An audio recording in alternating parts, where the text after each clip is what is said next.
I call this DIGI-Life, okay, dealing with protecting your client's digital life.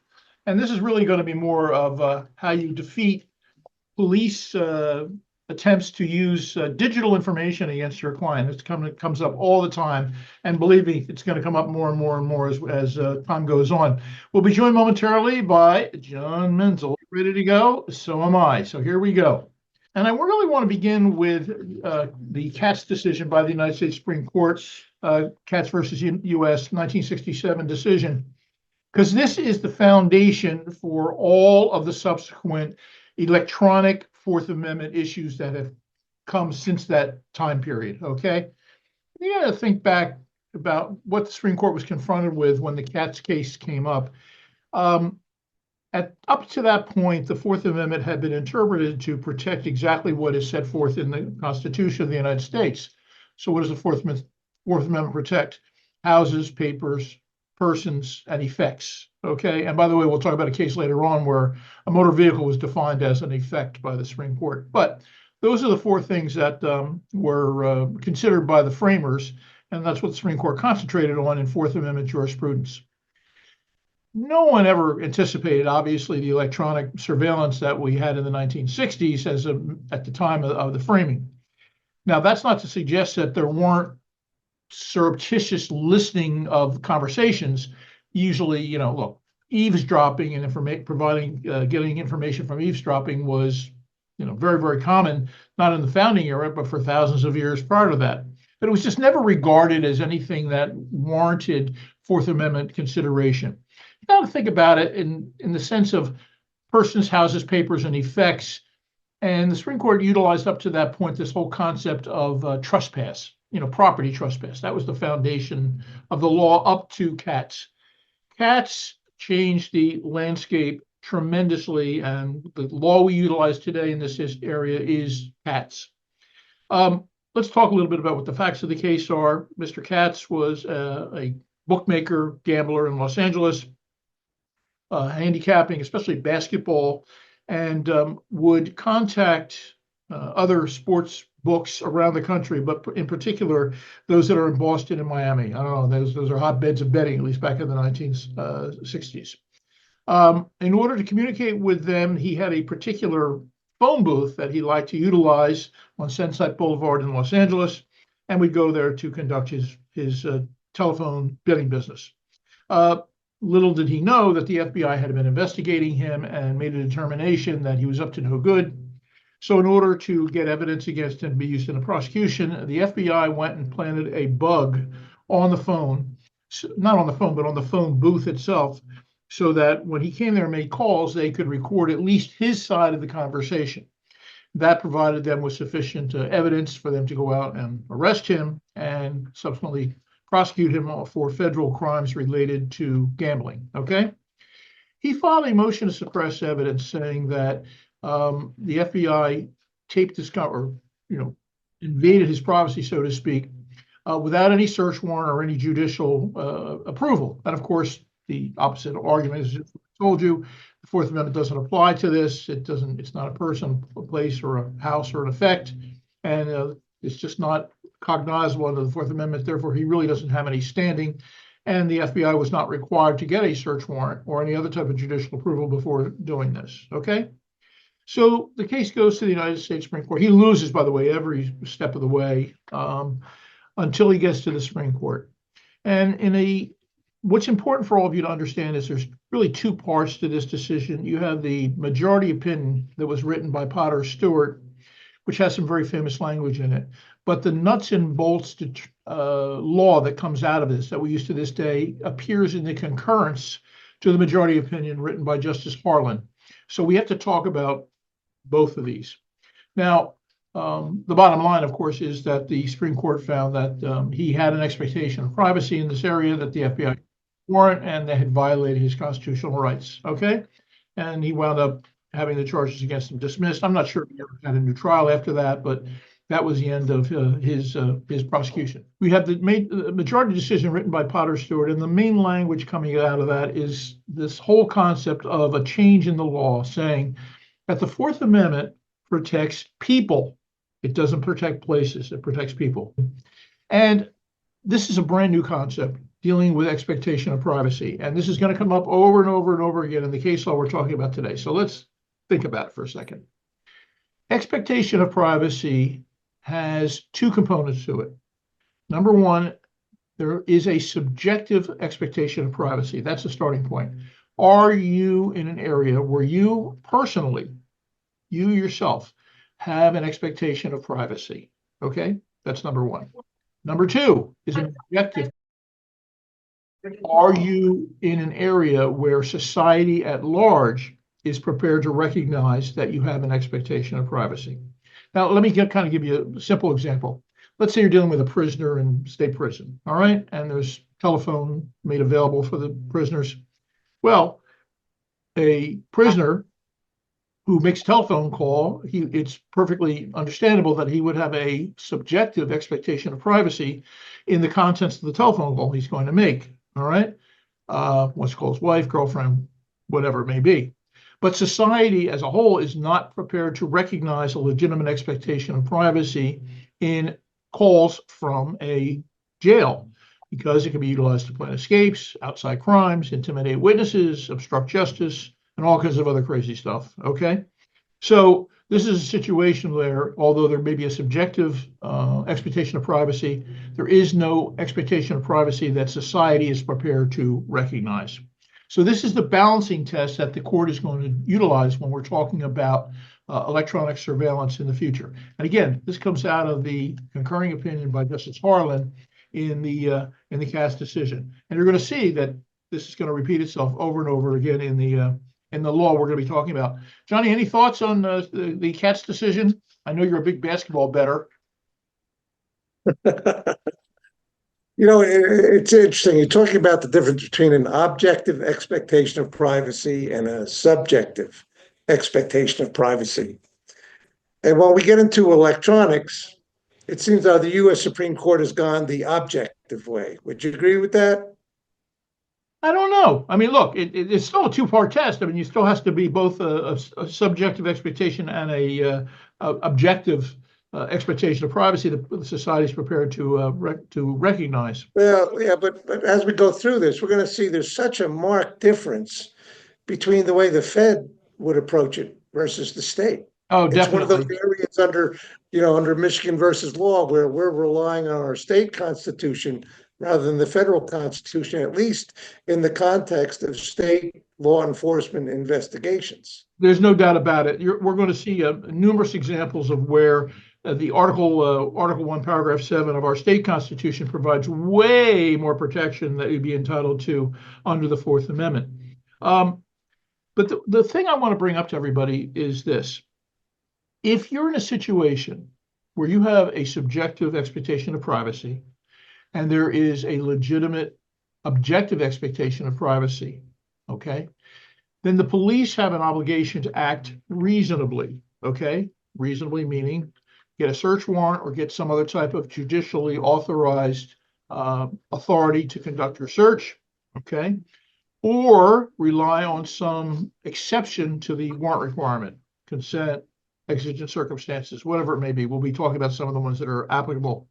But that is what reasonable conduct is. You acted under the authority of a judicial warrant or some other court order, or what you did fell into one of the exceptions to the warrant requirement. And typically, again, that's going to be exigent circumstances in these types of cases, okay?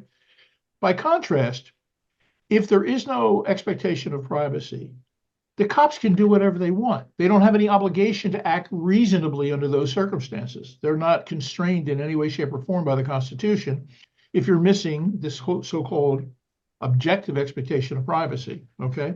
So keep that in mind, because we're going to see this coming up over and over and over again. And this is something you've got to be looking for when you prep up these cases, okay?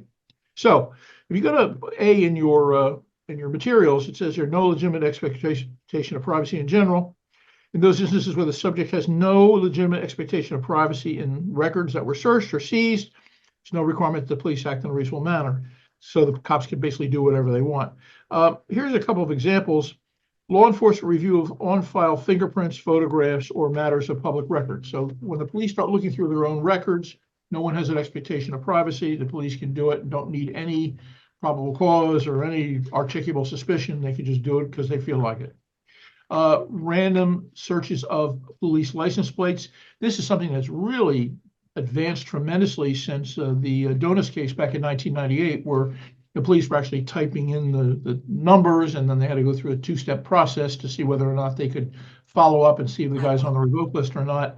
My understanding, and John, you may know more about this than I do, that the cops have a reader now, don't they? Automated license plate readers, you will see. I'm trying to remember where this was.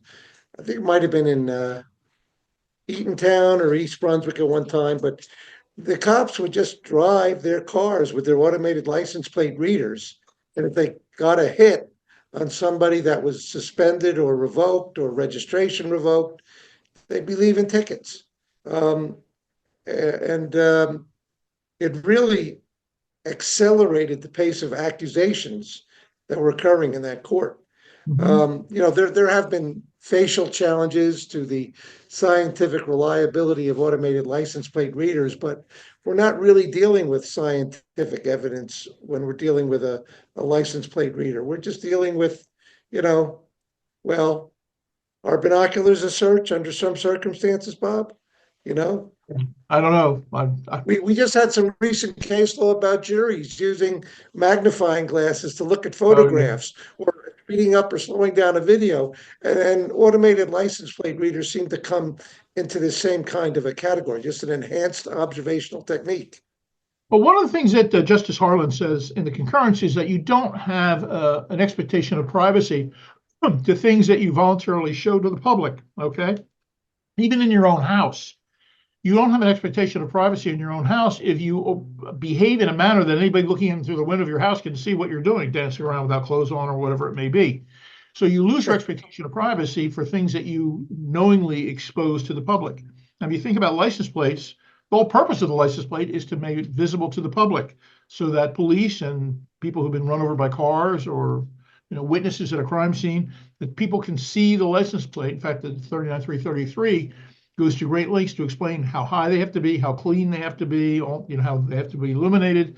The whole purpose is to make them visible. So there's no possible way you can argue that you have an expectation of privacy in your license plate. Therefore, the police don't have to act reasonably and can conduct that search of the license plates. This is even in light of the fact that it's really not voluntary. You have to have a license plate by law. I suppose the voluntariness injects itself by the fact that, well, if you want to drive your car, you got to get a license plate. But if you don't, hey, who says you have to drive? Take the bus, or take Uber. So that's the as I said, we've come a long way technologically since Donis came out, but the legal principles are still the same. Records stored in the NCIC database, that's State versus Sloan. And I want to talk about Sloan for a second because this is an enormously interesting case to me.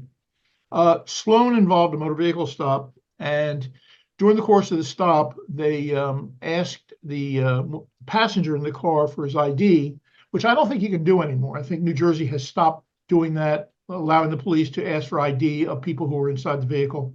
But that was subsequent to the Sloan decision.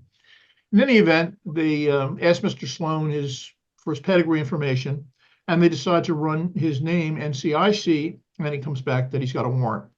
So they have him step out of the car, they place him under arrest, they search him, and the search incident to the arrest yields contraband, drugs, or whatever it was. I think it was drugs, okay? So his motion to suppress is, hey, cops, why are you running my name through NCIC? You had no suspicion of me at all. All I did was tell you my name. There was nothing to indicate that I may or may not have a warrant, okay? And the New Jersey Supreme Court, again, following the same thing that we're talking about here, say, you may have a subjective expectation of privacy in your NCIC records, but that's not something that the society is prepared to recognize. NCIC exists as a tool for law enforcement to help find missing and endangered people who are lost property, stolen firearms. It has multiple uses.